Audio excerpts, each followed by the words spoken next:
I'm meteorologist Monica Woods looking at our regional headlines, which includes sunny skies for the coast, peak warmth developing for the valley midweek. Fall color still persists in the foothills and in the Sierra. Mild temperatures courtesy of some offshore winds that are going to be periodically dotting us in the forecast. Here's a look at the departure from normal, and we are going to be sitting about 5 and in some places about 10 degrees above average right through that Friday forecast for Halloween and even into the weekends. We don't really have too much of a disruptive pattern going on throughout much of the West Coast here.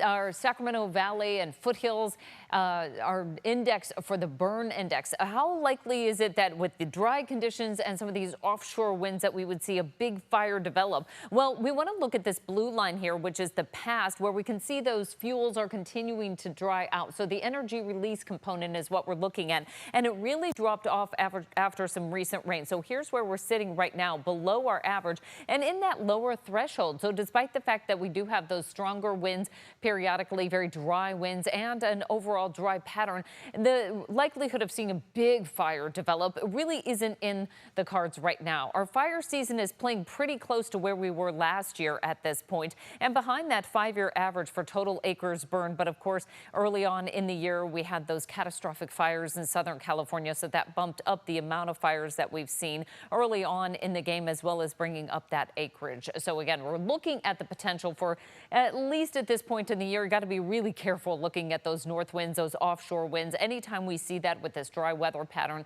certainly going to get our attention. But given that the fuel has a little bit been a little bit wetter from some recent rain, it puts that threshold down ever so slightly. Picking up some clouds on our Thursday, then we're right back to the dry weather. All right, let's talk temperatures. Highs near 70 for the Tahoe Basin, with 70s and 80s down low. As we move towards the Central Coast, we've got highs in the 60s and 70s with near 80-degree temperatures for the valley locations.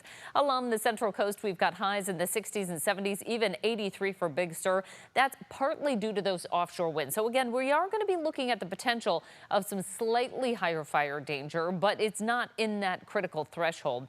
70s along the Bay Area with 80s inland. And once again, we see the warmer conditions in the north end of the valley. We're in the 80s, 60s along the northwest coast. And moving into the capital region, our temperatures are going to be sitting right about 80, 82 degrees, some upper 70s in there as well. Still chilly for those morning lows.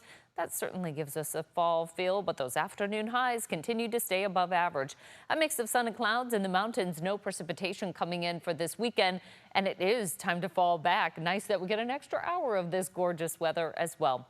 For the foothills, again, mostly sunny skies. Our highs are going to be in the 70s. We get that peak warmth developing midweek, and then a little bit cooler by the time we get to the weekend. For the coast, we've got highs in the 60s and 70s with mostly sunny skies with those dry winds.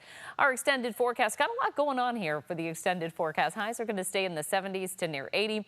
For Halloween, our high 76 degrees with mostly sunny skies for the capital region. And then we get to fall back on Sunday. We get mostly sunny skies. Our highs are in the 70s. We've got a voting day upon us on Tuesday with a mix of sun and clouds. Rain possible next Wednesday.